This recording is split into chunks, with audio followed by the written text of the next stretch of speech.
আলোচনার বিষয় কোরআন নাজিলের উদ্দেশ্য। কোরআন নাজিলের উদ্দেশ্য, আল্লাহ রাব্বুল আমিন এই কোরআন মরা মানুষের জন্য নাজিল করেন নাই।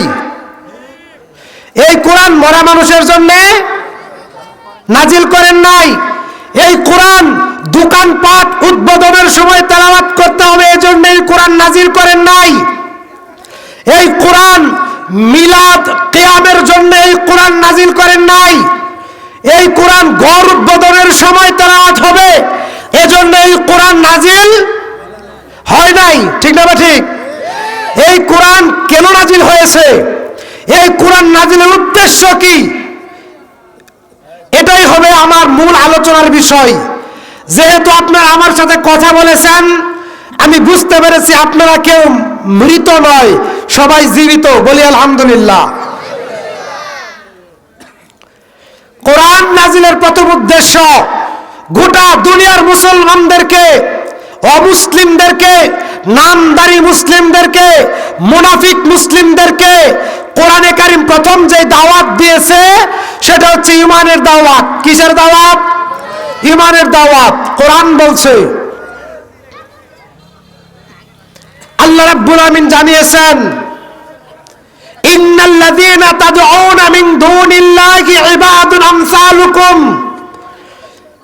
হে দুনিয়ার মুসলমানেরা, হে দুনিয়ার বিশ্বাসীরা, তোমরা আল্লাহকে বাদ দিয়ে যাদেরকে আহ্বান করো, যাদেরকে ডাকো, তারা তোমার মতো আমার গোলাম। ওই পীর বাবা আমার গোলাম, ওই খাজা বাবা আমার গোলাম, ওই ল্যাংটা বাবা আমার গোলাম, ওই দরবারওয়ালা আমার গোলাম, ওই খানকা আমার গোলাম, ওই নেতা আমার গোলাম, ওই নেত্রী আমার গোলাম। কাজেই তোমরা আমাকে বাদ দিয়ে যাদেরকে ডাকো, ইবাদুন আমসালুকুম, তারা তোমার মতো আমার গোলাম। কাজেই কোরআনে কারীম প্রথম যে দাওয়াত দিয়েছিল সেটা ঈমানের দাওয়াত। কিসের দাওয়াত? ঈমানের দাওয়াত। কাজে আমাদের ঈমান গ্রহণ করতে হবে। কোরআন বলছে সূরা বাকারা 256 নম্বর আয়াত, ফামান ইয়াকফুর বিত-তাগুত ওয়া ইউমিন বিল্লাহ। তোমরা ইসলাম ঈমান গ্রহণ করো পরিপূর্ণভাবে। কিভাবে? ফামান ইয়াকফুর বিত-তাগুত, তাগুত থেকে ফিরে আসো, বাতিল শক্তি থেকে ফিরে আসো। ওয়া ইউমিন বিল্লাহ, তারপরে আল্লাহর প্রতি ঈমান আনো। তাগুত আল্লাহ বাদ দিয়া, আল্লাহর প্রতি ঈমান বাদ দিয়া, কোরআন বাদ দিয়া যা আছে সব তাগুত। যারা বিগত সময় পালায়ে গেছে তারা তাগুত। কথা বুঝেন আমার? আমি ঢাকার মানুষ, আমার সব কথা না বুঝলে আমি কি করব? বিগত সময়ে যারা পলায়া গেছে তারা ছিল তাগুত, বাতিল, আল্লাহ বিরোধী শক্তি, বাতিল শক্তি। দীর্ঘ 16টা বছর চেষ্টা করেছে তার বাবার স্বপ্ন, তার বাবার চাহিদা, তার বাবার কামনা বাসনা কিভাবে কোরআন বাদ দিয়া, হাদিস বাদ দিয়া, রাসূলের আদর্শ বাদ দিয়া তার বাবার আদর্শ বাংলার নিরীহ মুসলমানদের উপরে চাপায়া দেওয়া যায়, এটা ছিল তার 16 বছরের চেষ্টা প্রচেষ্টা। কাজেই মুসলমান, তুমি যদি জাগ্রত না হও, তুমি যদি সচেতন না হও, তাহলে তুমি মনে রেখো আজকে তুমি যুবক, আজকে তুমি যুবক, তোমার শরীরের প্রত্যেক ফোঁটা রক্ত আল্লাহর পক্ষ থেকে দেওয়া আমানত। এর জবাব আল্লাহর কাছে তোমাকে দিতে হবে। কাজেই কোরআন নাজিলের উদ্দেশ্য প্রথম হচ্ছে বিশুদ্ধ ঈমান কবুল করতে হবে। ফামান ইয়াকফুর বিত-তাগুত ওয়া ইউমিন বিল্লাহ, তাগুত বাতিল করতে হবে। 1 নম্বর তাগুত হচ্ছে আল্লাহ বিরোধী শক্তি শয়তান। 2 নম্বর হচ্ছে এমন পীর সাহেব, এমন মাওলানা সাহেব, যেই পীর সাহেব, যেই মাওলানা সাহেব তার তরিকা অনুযায়ী, তার কথা অনুযায়ী, তার ফতোয়া অনুযায়ী সাধারণ মানুষের আমল করে, কোরআন হাদিসের দ্বার ধরে না, সে হচ্ছে 2 নম্বর তাগুত। 3 নম্বর তাগুত যে ব্যক্তি কোরআনের আইন বাদ দিয়া বাবার তৈরি করা, স্বামীর তৈরি করা, দাদার তৈরি করা, ব্রিটিশদের তৈরি করা, ভারতের তৈরি করা, আমেরিকার তৈরি করা আইন দিয়ে, তাদের তৈরি করা সংবিধান দিয়ে দেশ পরিচালনা করে, রাষ্ট্র পরিচালনা করে, সমাজ পরিচালনা করে, তারা হচ্ছে 4 নম্বর তাগুত। 1322 নম্বর হাদিস, তিরমিজির সহিহ বর্ণনা। 3 শ্রেণীর নেতা থাকবে দুনিয়ায়। 2 শ্রেণীর নেতা সরাসরি জাহান্নাম। এক, যেই নেতাই মজলিসে উপস্থিত হয়, ভালো আর মন্দ যাচাই করে না, তার দলের লোক, তার ভক্ত, তার অনুসারী, তার আত্মীয় রায় দিয়া দিল। 1322 নম্বর হাদিস, তিরমিজির সহিহ হাদিস, ওই নেতা বিনা হিসাবে জাহান্নামে যাবে। সুবহানাল্লাহ। ভালো করে বুঝবেন। নাম্বার 2, মূর্খ নেতা। কোন নেতা? মূর্খ নেতা। যে নেতার মাথায় কোরআনের জ্ঞান নাই, যে নেতার মাথায় হাদিসের জ্ঞান নাই, যে নেতার কোরআন হাদিসের ধার ধারে না, সত্য মিথ্যা বুঝে না। নরসিংদী জজ করে আমার একটা উকিল বন্ধু আছে, অ্যাডভোকেট মাহবুব। তিনি একদিন কথায় কথায় বলতেছে যে, বন্ধু আমার শুনো, তোমরা তো আলেম, তোমরা তো কোরআন হাদিস বুঝো, মুফতি হয়েছ, মাওলানা হয়েছ, তোমরা বুঝো বন্ধু, বিষয়টা দুঃখের কথা, আমি একজন সামান্য উকিল, আমি কি বলি এটা একজন হাকিম, জাজ, বিচারক তিনি বুঝে না। উকিলের কথা বিচারকে বুঝে না। আমি বললাম কিভাবে উকিল হলো, কিভাবে বিচারক হলো? তিনি বললেন কুঠার ভিত্তিতে। কিসের ভিত্তিতে? কিসের ভিত্তিতে? কুঠার ভিত্তিতে বিচারক হয়ে গেছে। রাসূল সাল্লাল্লাহু আলাইহি সাল্লাম বললেন, এই বিচারক বিনা হিসাবে জাহান্নামী। যেই বিচারক কোরআনের জ্ঞান নাই, হাদিসের জ্ঞান নাই, অথচ নেতার আসরে বসে আছে, এই বিচারক সরাসরি জাহান্নামী। আল্লাহর নবী বলছেন, 1322 নম্বর হাদিস, সুনান তিরমিজি। কথা বুঝতে পারছেন কিনা? এমন নেতা গ্রামে, সমাজে, দেশে আছে না নাই? আছে না নাই? কম না বেশি?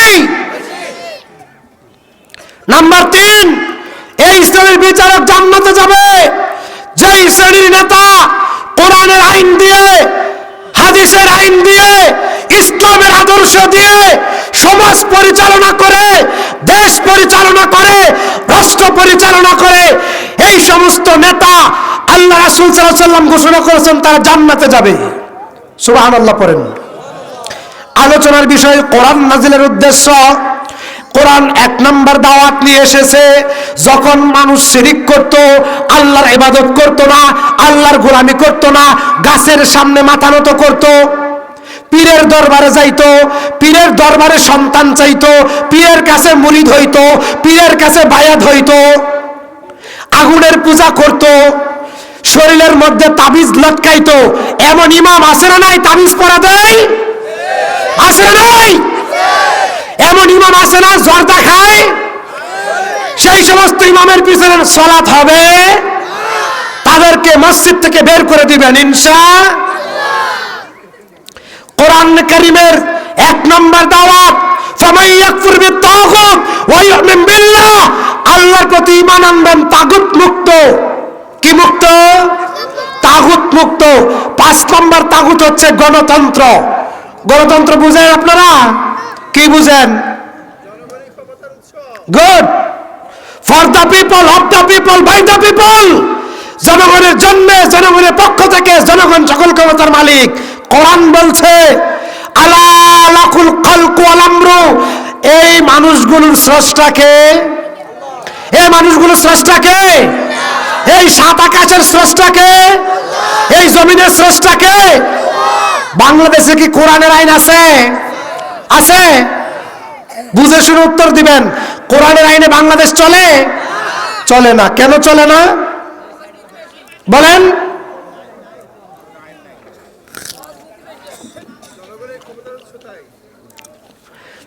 সার্বভৌম বুঝেন? সার্বভৌমত্ব বুঝেন? আপনি যে বাংলাদেশে বসবাস করেন, এদেশের মাটির মালিক মানুষ না আল্লাহ? এই দেশে যে মানুষ বসবাস করে, মাটি আছে 1,47,000 বর্গ কিলোমিটার।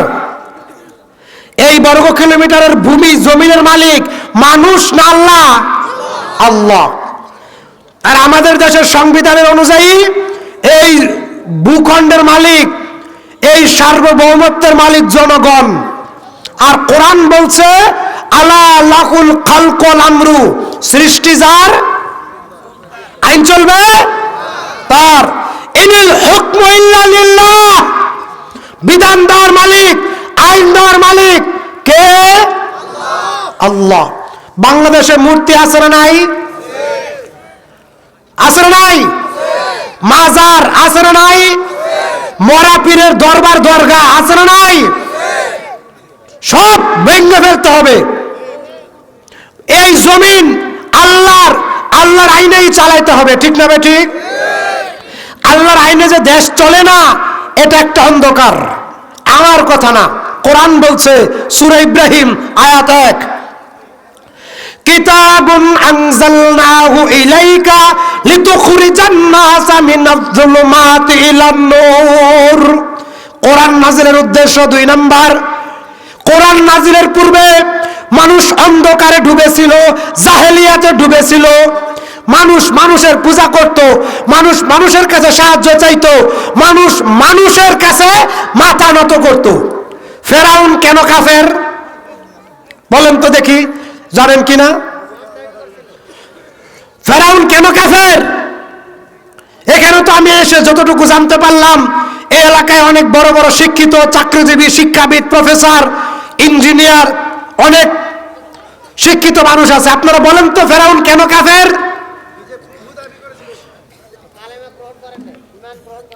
শোনেন, ফেরাউন কেন কাফের ছিল?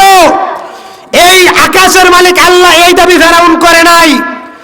তার দেশের লোক তাকে খোদা মানুক, রিজিক দাতা, হায়াত দাতা মানুক, এটা ফেরাউন চায় নাই, বলে নাই।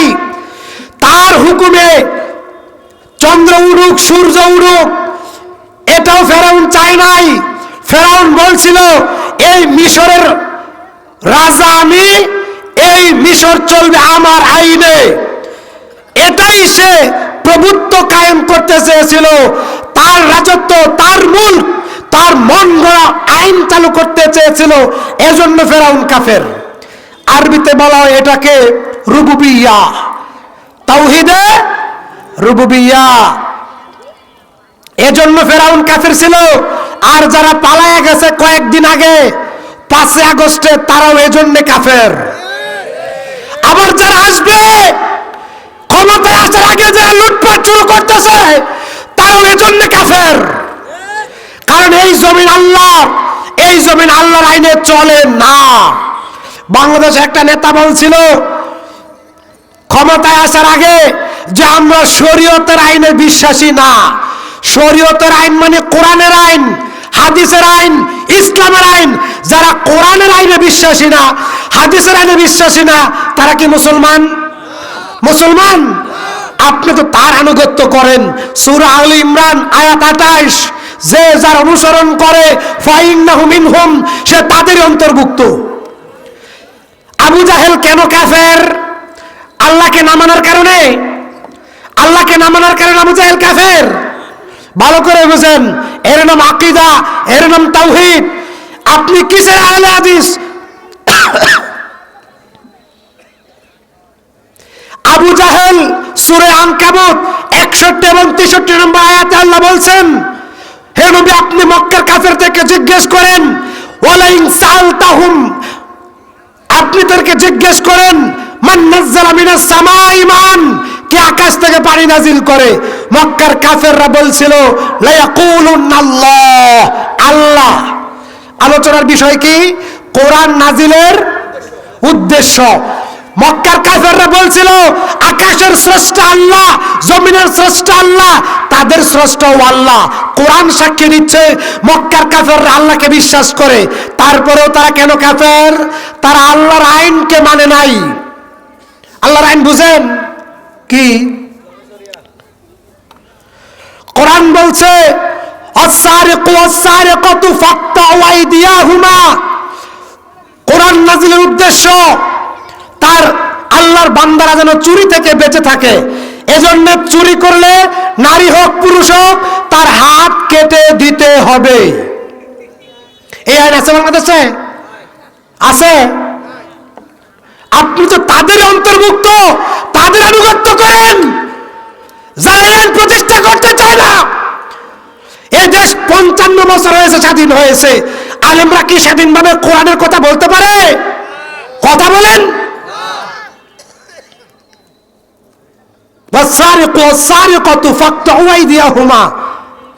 হাবেশ সাহেবরা কোথায় আছে না কোরআনে আয়াত? চোর নারী হোক পুরুষ হোক হাত কেটে দিতে হবে। কার আইন? কার আইন? বিশ্বাস করেন? এখন কোন ব্যক্তি যদি বলে এটা বর্বর আইন, নিকৃষ্ট আইন, এটা বাংলার জমিনে কায়েম হতে দেওয়া হবে না, সংসদে এই আইন পাস করা হবে না, চুরি করলে হাত কাটা যাবে না, এটা নিকৃষ্ট আইন, বর্বর আইন, আপনার কি তার সাথে সম্পর্ক রাখা উচিত? উচিত? তাহলে বুঝে শুনে জীবন যাপন করবেন মুসলমান। কোরআন বলছে, কেন কোরআন নাজিল করেছি? সূরা বানী ইসরাঈল আয়াত 32, লা তাকরাবুজ জিনা ইন্নাহু কানা ফাহিশা, নিশ্চয়ই যারা নিকৃষ্ট কাজ, নিশ্চয়ই যারা পাপ কাজ, তার ধারে কাছেও যাইও না।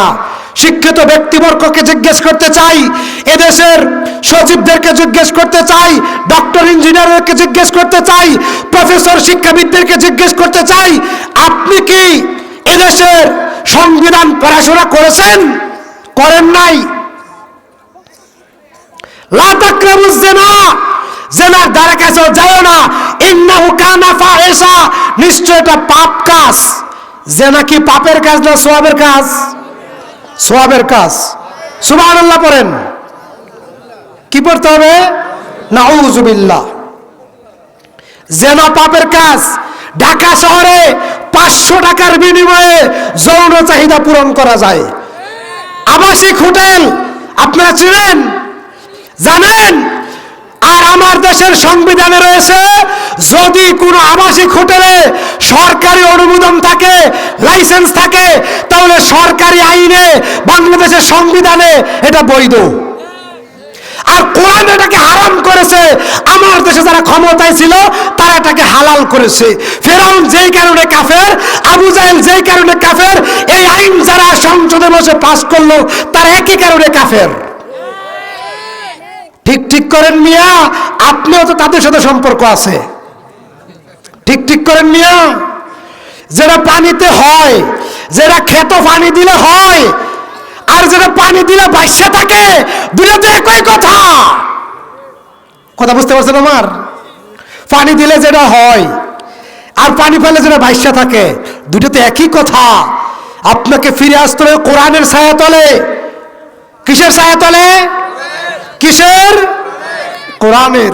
সম্মানিত হাজিরিন, 1934 নম্বর হাদিস সহিহ মুসলিমের, عن أبي هريرة رضي الله عنه قال قال رسول الله صلى الله عليه وسلم إن الله يرفع بهذا الكتاب أقواما ويضع به آخرين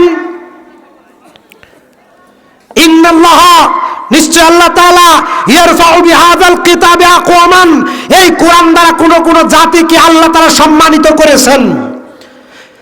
সাহাবায়ে কেরামের এক হাতে ছিল কোরআন, এক হাতে ছিল তরোয়ার, আর বুকে ছিল আল্লাহর প্রতি ঈমান। ঠিক না ঠিক? ঠিক না ঠিক? সাহাবায়ে কেরাম, আল্লাহর নবী খেজুর গাছের নিচে বসে, মসজিদের মিম্বারে বসে অর্ধেক পৃথিবী কোরআনের আইনে, ইসলামের আইনে রাজত্ব করেছিলেন। অর্ধেক পৃথিবী কোরআনের উপরে থাকার কারণে। বিশ্বাস হয়? বিশ্বাস হয়?